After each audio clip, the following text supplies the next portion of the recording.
Meus amigos, hoje, dia 11, vão ser finais de Copa do Mundo para o Botafogo. Uma competição que a gente quer muito, ainda não temos na nossa galeria e começa hoje contra o Vasco. A nossa jornada nas quartas de final da Copa do Brasil, jogo de ida às 9h30 lá em São Januário. E tudo sobre essa partida você confere aqui nessa análise pré-jogo. Vambora!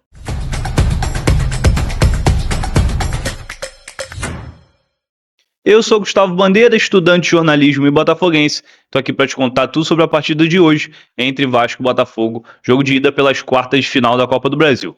Bom, o jogo, como eu falei, começa às 9h30 da noite e só vai passar na Globo e no Premiere, mas você confere aqui com a gente a nossa transmissão a partir de 8h30. Eu recomendo aí vocês atirarem o sonzinho da Globo, atirarem o sonzinho do Premiere e escutar com a minha narração, com os comentários do Gabriel, que vale muito mais a pena, uma transmissão de botafoguense para botafoguense, que eu tenho certeza que vocês vão curtir bastante. Bom, informações gerais aí sobre a partida. O jogo vai ser aí no estádio Vasco da Gama, o nome do estádio é esse, mas é mais conhecido como São Januário e tem capacidade aí para 20.419 torcedores.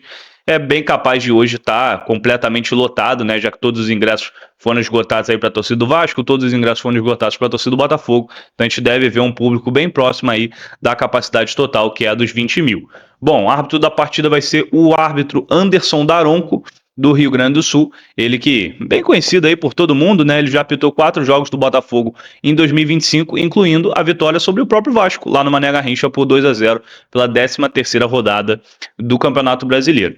Bom, ele também apitou o jogo contra o Red Bull Bragantino, no Newton Santos pela Copa do Brasil, jogo de ida que o Botafogo venceu por 2-0, contra o Fortaleza, o 5-0 lá no Castelão, e a derrota por 1-0 lá na terceira rodada contra o Red Bull Bragantino, ainda no Nabi Abichedid, antes de entrar para reformas. E o VAR da partida vai ser o Rodolfo Toschi Marques, árbitro paranaense aí, de olho nele, para que o VAR não queira aparecer bastante hoje, né? Agora falando sobre o jogo em si, eu acho que a gente tem que ter em mente que, apesar de ser um Vasco na 16ª posição aí do Campeonato Brasileiro, que só não está na zona de rebaixamento por conta do número de vitórias e do número de saldo de gols, é um Vasco muito perigoso, né? Ainda mais dentro de casa. É verdade também que o Vasco não vence dentro de casa desde o dia 17 de maio, quando venceu o Fortaleza lá pela 9ª rodada do Campeonato Brasileiro por 3-0. Acabou também depois vencendo o CSA pelo jogo de volta das oitavas de final da Copa do Brasil, mas aí eu digo uma equipe mais qualificada, né? Mais de Série A, realmente de Série A, que é o caso do Fortaleza, e desde então o Vasco realmente só venceu o CSA em casa. Mas é uma equipe chata, né? A gente sabe que São Januário tem toda a atmosfera de Caldeirão, ainda mais em noites de Copa. É uma equipe que tem jogadores qualificados como Coutinho, como Ryan, o próprio Ferret, se jogar, se não começar como titular, com certeza vai entrar no segundo tempo. E é um jogador que gosta de fazer gol, principalmente na bola aérea. A gente sabe quão perigoso ele é na bola aérea. Dentro da pequena área também, de empurrar a bola para dentro. Eles têm um ótimo goleiro, que é o Léo Jardim. Tem um ótimo lateral direito que vive uma grande fase, que é o Paulo Henrique, que inclusive estava na pré-lista da seleção brasileira. Então, assim, gente, é ter calma, é ter paciência, não é achar que o jogo tá ganho, não é achar que vai ser fácil, vai ser um jogo complicado na casa de um rival e um clássico, em umas quartas de final da Copa do Brasil. Então, eu acho que o Botafogo tem tudo para vencer hoje, porque é mais qualificado. O Vasco vem sem confiança aí depois de perder para um Corinthians todo mesclado no domingo. O Botafogo chega como favorito para esse confronto, já chegava no dia do sorteio. Depois o Vasco venceu o Santos ali por 6-0, ficou um pouquinho mais confiante, né? Mas depois embalou 2 derrotas seguidas, e o Botafogo, depois da eliminação para a LDU e depois da derrota para o Palmeiras em casa pelo Brasileiro, a gente venceu agora o Juventude, aumentou a moral, com a chegada do Cris Ramos agora 2 gols já nessa última partida. O Savarino decidiu que fica no dia de ontem, então é algo que deixa a torcida mais esperançosa também. Acho que com certeza é algo que deixa o grupo mais feliz e mais confiante também no resto da temporada. Então acho que o grupo do Botafogo vai com a mentalidade de que quer vencer esse jogo, de que o foco é essa competição. Inclusive a gente ouviu de pessoas dentro do Botafogo que antes do jogo decisivo contra a LDU lá na altitude, o foco do Botafogo já era a Copa do Brasil. Então acho que todo mundo dentro do Botafogo tem em mente que a importância dessa competição supera as outras, e realmente é a competição que tem que ser o foco da temporada. Esse título tem que ser o objetivo maior de todos ali dentro, porque é um título que a gente não tem. É um título que todos sabemos o quanto foi difícil disputá-lo nos últimos anos, quantas eliminações vergonhosas, quantos traumas a gente teve nessa competição. E esse ano a gente tem um caminho mais facilitado. É óbvio que o Vasco é um clássico, vai ser difícil, mas o Botafogo é favorito. E passando do Vasco, aí a gente pode ter uma semifinal também que o Botafogo seja favorito. Podemos ter uma final também que o Botafogo seja favorito. Então, com as eliminações, né, de Flamengo, Palmeiras e São Paulo, o Botafogo se tornou o grande favorito da Copa do Brasil ali ao lado do Cruzeiro. Favoritismo não entra em campo, é verdade. Favoritismo fica com a gente aqui pra gente falar que o Botafogo é melhor. Agora, dentro de campo, o Botafogo precisa jogar mais. O Botafogo que se dá bem contra o Diniz, o Botafogo ali são 14 jogos contra o Diniz, 10 vitórias, 2 empates e 2 derrotas. Inclusive, a gente venceu o Vasco do Diniz, como eu falei aí mais cedo no vídeo, pela 13ª rodada do Brasileiro, 2-0 lá no Mané Garrincha, gols do Arthur Cabral e do Nathan Fernandes. Em um jogo que o Botafogo foi muito superior, poderia ter feito 3, 4, enfim. Mas é outro estádio, é outra competição. Vai ser um jogo catimbado, vai ser um jogo chato, vai ser um jogo de pressão da torcida. Então o Botafogo tem que ter calma, tem que saber jogar seu futebol e contar com a experiência ali de todos os jogadores para a gente poder sair com um bom resultado. Nem que seja um empate. O empate eu não acho que tá ruim não sair com empate em São Januário, porque o Botafogo dentro de casa para decidir é muito forte e a gente sabe disso. Então vamos ter calma, torcedor, vamos torcer tranquilo hoje, vamos confiar no time, que com certeza o Botafogo vai buscar um bom resultado lá em São Januário. Agora vamos aqui para os desfalques e pendurados dessa partida, começando aqui com o Botafogo. O Botafogo dessa vez só tem 2 desfalques. Olha que milagre, né? Das últimas vezes o Botafogo estava cheio de desfalques, dessa vez são apenas 2. É o zagueiro Bastos e o lateral esquerdo Cuiabano. Cuiabano, infelizmente, ainda não voltou, tinha expectativa dele voltar para esse jogo. Não vai voltar, o Bastos só em outubro, como eu sempre falo aqui, e o Pantalhão tá de volta, tá? Pantalhão tá de volta, o Barreira também tá de volta, mas não foi relacionado, ele tá treinando com um grupo. Acredito que não foi relacionado por opção técnica mesmo, porque tá cheio de gente lá para ocupar as vagas do ataque. Já os desfalques do Vasco, o Tietê, que se machucou agora nesse último domingo contra o Corinthians, o volante Matheus Carvalho e o atacante Adson. Já os pendurados do Botafogo é apenas um. O Barbosa está pendurado pelo lado do Botafogo e pelo Vasco também é apenas um. É o lateral esquerdo Lucas Piton. Agora vamos aqui para o campinho tático para eu te mostrar as prováveis escalações e como devem jogar as duas equipes. Começando aí, claro, sempre pelo Botafogo, é a nossa prioridade aqui, né? O John no gol, Vitinho na lateral direita, Barbosa na zaga pela direita, improvisado. Já que o Caio Pantalhão tá voltando de lesão, não deve começar como titular, senão a dupla de zaga titular seria Pantalhão e Barbosa, como eu estava acostumado a ver antes da lesão do Pantalhão, né? O David Ricardo na esquerda, Alex Telles de lateral esquerdo, Danilo e Marlon Freitas a dupla de volante, Savarino, camisa 10, nosso meio armador, Arthur voltando aí de lesão na ponta direita, ele que não enfrentou o Juventude no último domingo, Montoro na ponta esquerda e Arthur Cabral de centroavante. Eu não duvido dele começar com o Jefinho, tá? Existe essa possibilidade, apesar de ser muito pequena, porque o Arthur é o titular, então barrar o Arthur em um jogo como esse fica mais complicado, mas vai que ele usa desculpa aí que tá voltando de lesão, enfim, apesar de ser uma lesão que durou muito pouco tempo. Vamos ver. E no segundo tempo a gente pode ter Jefinho, pode ter Matheus Martins, pode ter Nathan Fernandes, jogadores aí que podem entrar para resolver e para botar velocidade. O próprio Chris Ramos também, que entrou muito bem contra o Juventude. A gente tem bons jogadores no banco de reservas, o Santos tem entrado bem ultimamente, o Correia a gente sabe da qualidade dele também, mas não tá rendendo.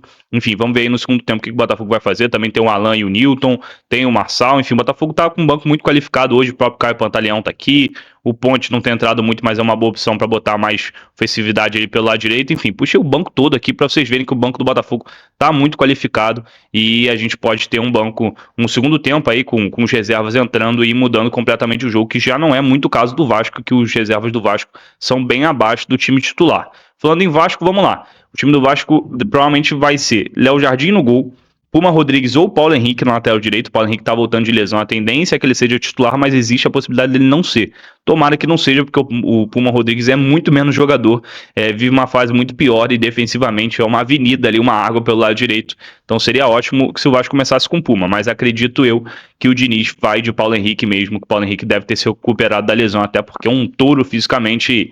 Também quando se machuca, volta rápido, enfim, raramente se machuca e deve estar de volta. É um jogo tão importante como esse. Na zaga, o Hugo Moura pelo lado direito, perdão, Lucas Freitas pelo lado esquerdo, Lucas Piton na lateral esquerda, Cauã Barros, que tá no lugar do Tietê aqui, né, já que o Tietê se machucou, bom jogador da base do Vasco, tem qualidade com a bola nos pés, é um volante interessante, mas ainda é muito jovem, então obviamente é melhor ele do que o Tietê em tese, né, pra gente, é claro. O Jair como segundo volante, o Coutinho de meio armador, o Ryan na ponta direita, Nuno Moreira na ponta esquerda, e na frente existe a dúvida entre David ou Verratti, porque o Verratti estava suspenso no jogo contra o Santos, e o Vasco meteu 6-0 no Santos com o David. No último final de semana, o Vasco começou com o David, começou perdendo do Corinthians, o Verratti entrou, fez um gol de pênalti, não teve um alto rendimento não, mas é um centroavante que é o centroavante que mais tem gols no Brasil nesse ano, é o jogador que mais tem gols no Brasil esse ano, então a gente sabe da qualidade do Verratti dentro da área, né? Fora da área, ele atrapalha muito o time do Vasco com esse